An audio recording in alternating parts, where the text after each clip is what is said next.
Hello, brothers and sisters, dear friends. Um, Today, we will focus on the charism in the light of the Gospel of John, chapter 9.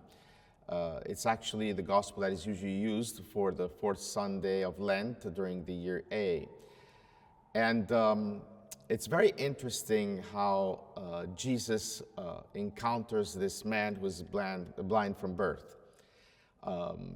Very interesting because at the heart of this gospel, of this specific Sunday, it's the theme of enlightenment.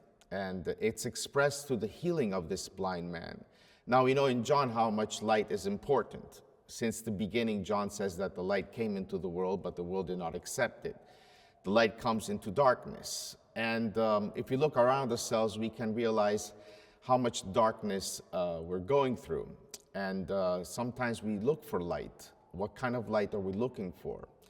The Gospels also say that we should be the light in the world. We're also called to be children of light. But what does that really mean? If you look at the text, we'll see that Jesus was with his disciples, and they encounter this man. The first thing that you notice is that the disciples do not see a man. They see someone who is blind in his blindness, and they ask Jesus the question, who sinned? Why is he blind? Jesus instead could care less about his blindness. He meets this man for who he is. He's a person. And I wonder so many times ourselves, when we pass by people, how do we see them? Sometimes we're just judgmental. I'm thinking, for example, sometimes we see someone sick and we look only at the illness. I'm thinking of the times that we will be next to someone who's older or is disabled or is homeless or is in need. What do we actually see? Do we see a person, or do we see the situation in which they're living? When we see a prisoner, what do we see? And so those are questions that we're all called to ask ourselves. Because sometimes then we want to only look at the fact and not the person who's behind the fact. Actually, the first reading of this Sunday tells the story about the prophet who goes to Jesse to anoint the new king. And they all think it's the firstborn. And one thing that God tells the prophet is, do not judge from his lofty stature. Man seeks the appearance. God, Lord, looks at the heart. So what are we looking for, and what does God really look for?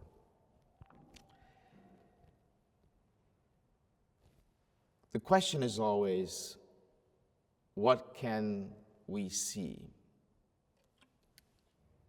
What do you see in your life?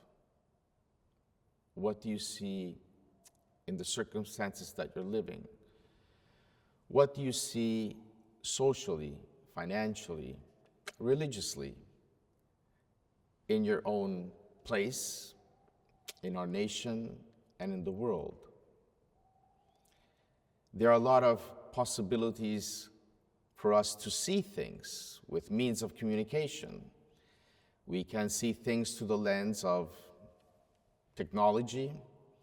We can see things through the lens of what others say or report to us. But do we really look to know what the real truth is? Do we really want to dive deep into things and to realities of others? Now, if you look at the text is divided into three phases. There's the fact, the blind man. There's a trial the poor blind man has to go through. And then there's a judgment.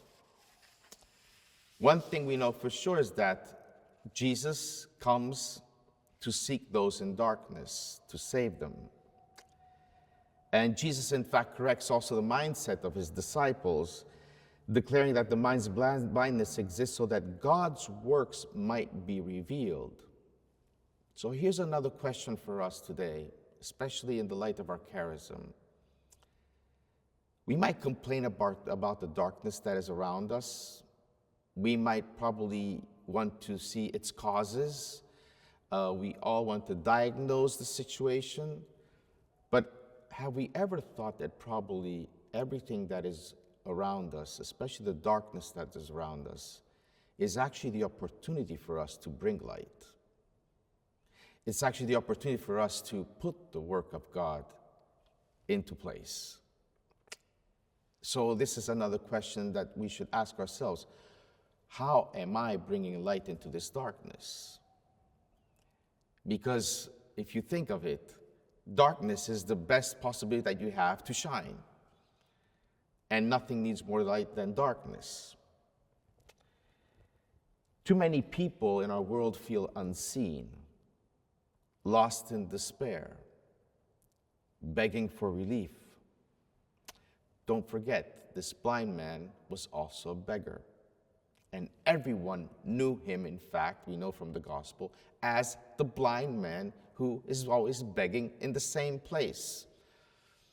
I don't know if you ever noticed, but sometimes if you walk on the streets, for example, of a city, there's certain places where the beggars were always at the same place. That's their spot. There's this one man, his name is Robert, and he's always outside of the church on Park Avenue.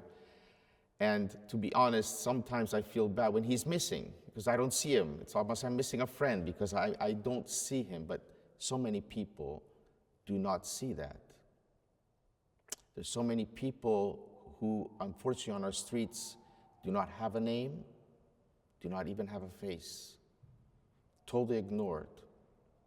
You know, today, coming here for this meditation, I was taking the escalator inside of Grand Central Station. And when you go from Grand Central Station, from the MTA, you go to the LIRR, the Long Island Railroad. This escalator is really outstanding for how deep it goes. And while I was going down on the escalator, a train just arrived, and so there were all these people coming up.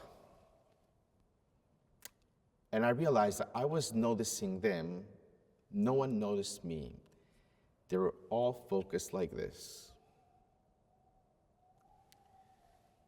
Totally blind to anything is going around them.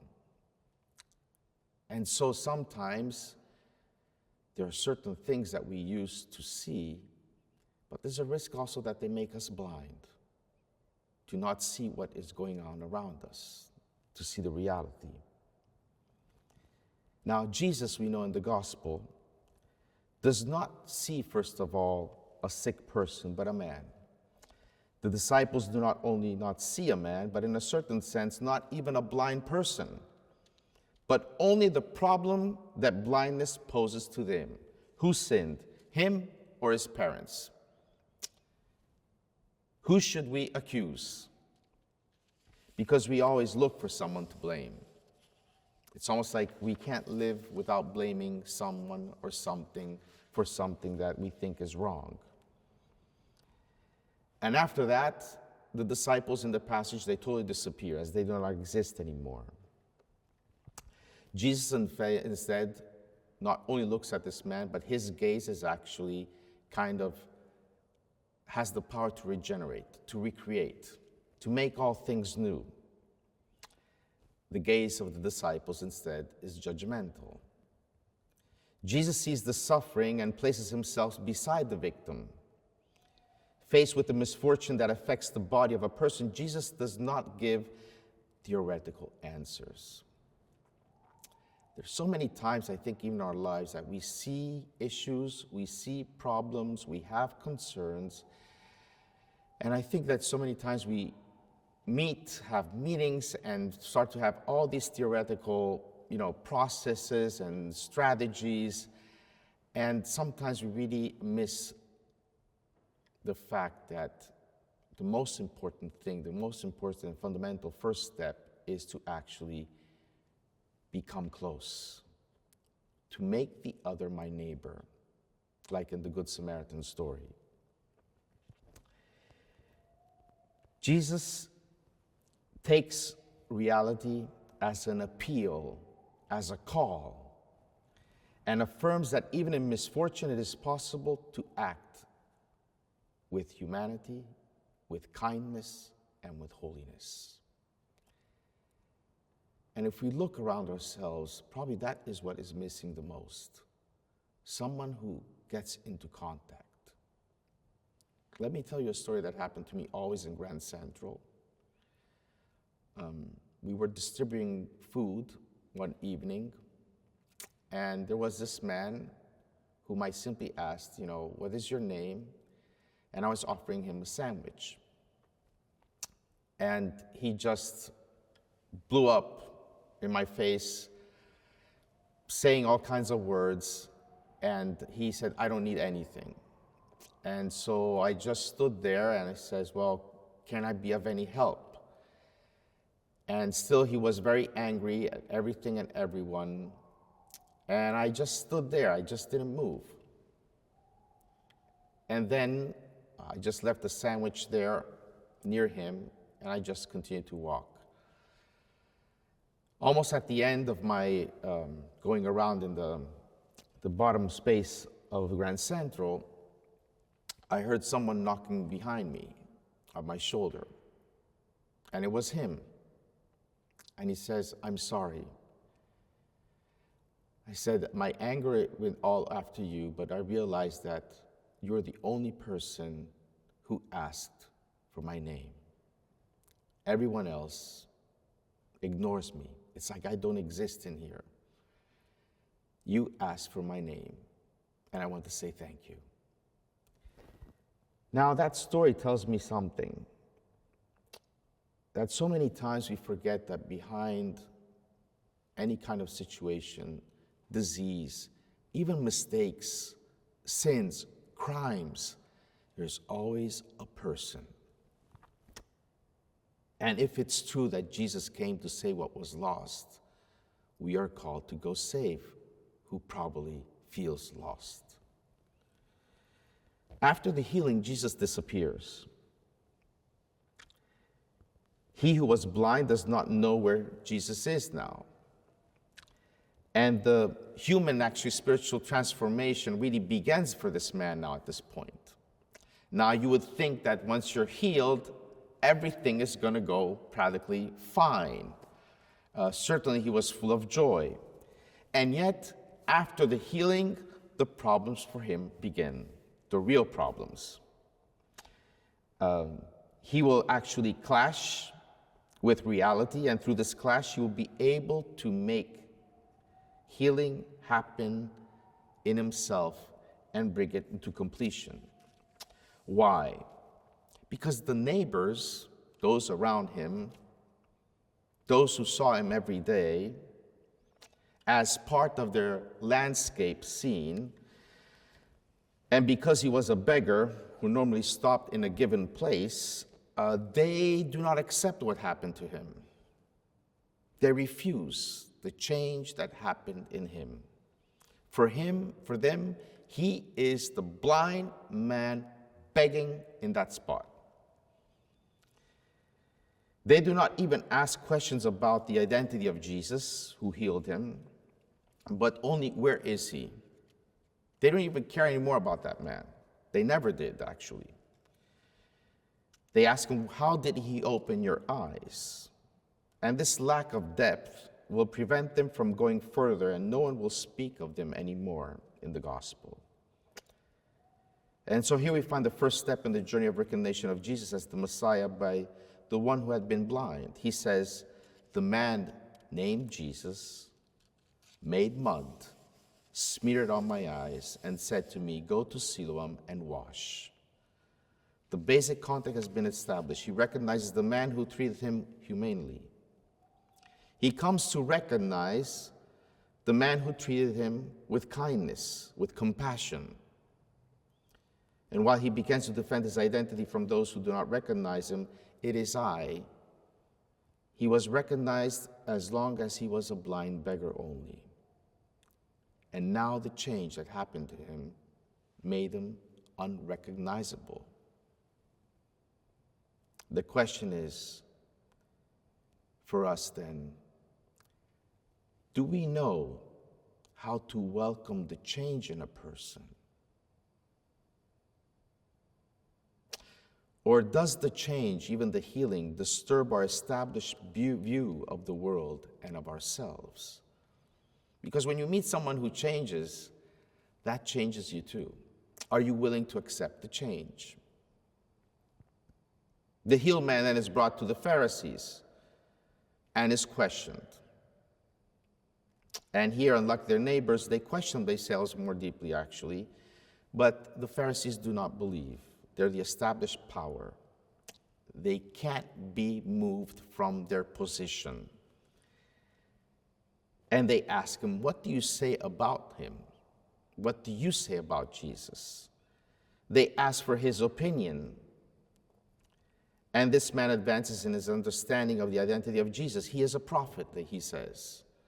So it's very interesting that this man actually, with the opposition now that he's facing after his healing, is understanding even more who Jesus truly is. But then after the Pharisees, we have his parents, who kind of like know that their son is healed. They're questioned. They recognize the fact of the healing. They cannot deny that it is his son, but they're afraid. They are afraid to give witness. They could have recognized Jesus as the Christ, but they don't want to do so. The fear of being set out, the fear of expulsion from the synagogue, from the temple, which would have meant social and religious marginalization for them, leads them to choose what is convenient for them. Now, there are people who, unfortunately, are marginalized by our social and financial structures. But sometimes, we also choose to be marginalized because we want to follow Jesus. Or we choose to not to be marginalized, and so we just fall into fear of what the others will think of us. And these parents, unfortunately, would choose what is convenient for them at that moment. They're afraid. They want to avoid inconvenience. The parents believe, but do not testify. They refuse to assume the practical consequences of the fact that has occurred. Almost, it was better if he would have remained blind. And sometimes when change happens too, around ourselves, how do we act? In our families, in our communities, in our parishes, in our towns, in our neighborhoods. How do we accept change? Are we willing to expose ourselves with the risk of becoming marginalized? Because do not forget, Jesus, because of his life, will become the marginalized one. He will die outside of the walls. Now the Pharisees become even more aggressive. They urge the man to tell the truth and to repair the offense made, but to the glory of God. Kind of crazy. It says, how can now the Pharisees even accuse this man that he's actually they're offending God when he's been healed? And the basis for this is because the healing happened on a Sabbath. The Sabbath was considered the day of the completion of creation and to rest. But if it's for the completion of creation, didn't Jesus actually complete the recreation of this man? The Pharisees themselves had said that similar signs cannot be done by a sinner, but only by one who comes from God. And now, faced with the hypothesis passed off as proven truth, we know that this man is a sinner. He repeats his certainty that no one can take away from him that I was blind and now I see. He has the experience of the amazing grace, and no one can take it away from him. From the certainty of his own experience to which he remains firmly attached, he now goes on to interpret everything explicitly. If this man were not from God, he could do nothing. And so now for this man, Jesus is a messenger from God.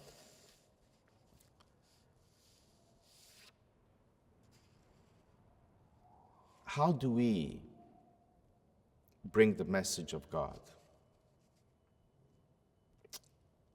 We talk a lot about evangelization, preaching the word, bringing light into the world. And sometimes I think that we forget that the first step is to become close to the sufferings of our brothers and sisters, of the crucified ones of today, like Jesus did. If we look at this gospel passage of how and what it means to really evangelize, what it means truly to bring God's truth, it's actually to discover the truth that is in every human being, the inalienable dignity that exists in every human being, that must be only not respected, but restored where it's been offended and damaged. The Pharisees faced Jesus. And after Jesus' judgment on the Pharisees, they asked him, "Are we blind too?" Sometimes we have the presumption, like the Pharisees, to see everything clear. And for Jesus, the problem is not the blindness. The problem is not your illness. The problem is not even your sin, because that he can solve. The problem is our presumption, believing ourselves always to be right. This is actually what encloses us in our sin, because we do not allow ourselves to be open to the Holy Spirit, so that the Holy Spirit can really inspire us. So one thing that we learn from the gospel today is that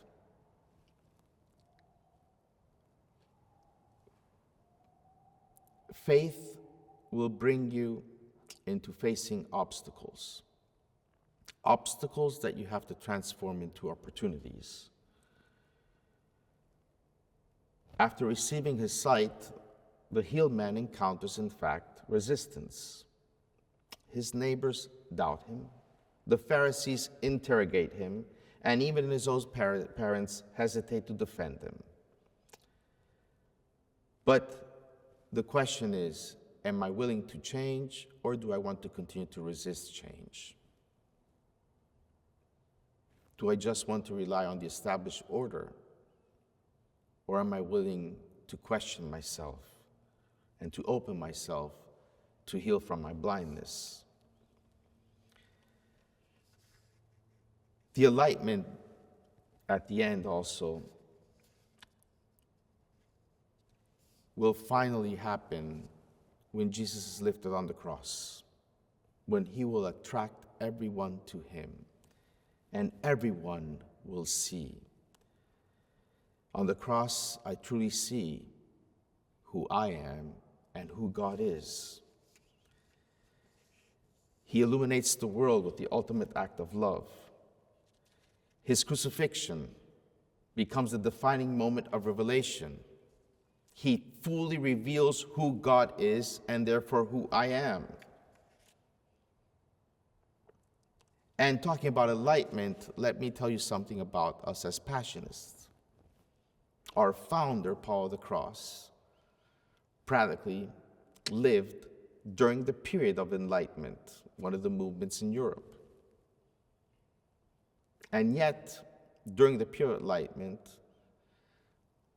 a lot of people continue to be on the margins, excluded by the big movement. Those who, for example, remained in ignorance, especially in the countrysides. Those who are vulnerable were totally excluded by this movement, although it preached as to be for everyone and this light of reason should replace God. So I wonder for ourselves today, and this is a challenge that we have to ask ourselves as Passionists, lay and vowed members. In this era of technology, of the technocratic paradigm, of AI that's going to solve all our problems, give all the answers, where are those who, unfortunately, with the advancement of this technology, will still continue to remain in darkness? And how can we heal from the blindness that sometimes this technology probably can bring to us,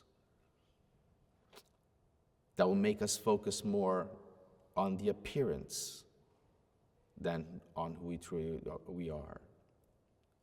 And so let us ask God for the gift of his light, so that we can be children of light, light in the world.